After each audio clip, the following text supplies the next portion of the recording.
ইস্তেগফার এমন একটা বিষয় মহতরাম, একটুখানি বলি, যেটা সব রোগের মেডিসিন, সব মানে সমস্যার সমাধানের শতভাগ মানে নিশ্চিত সুফল বয়ে নিয়ে আসে ইস্তেগফার।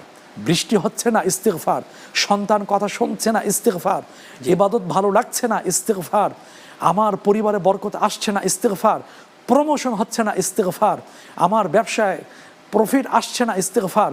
আমি আমার ফ্যামিলি নিয়ে, আমার পারিপার্শ্বিক অবস্থা নিয়ে আমি টেনশনে আছে, ইস্তেগফার।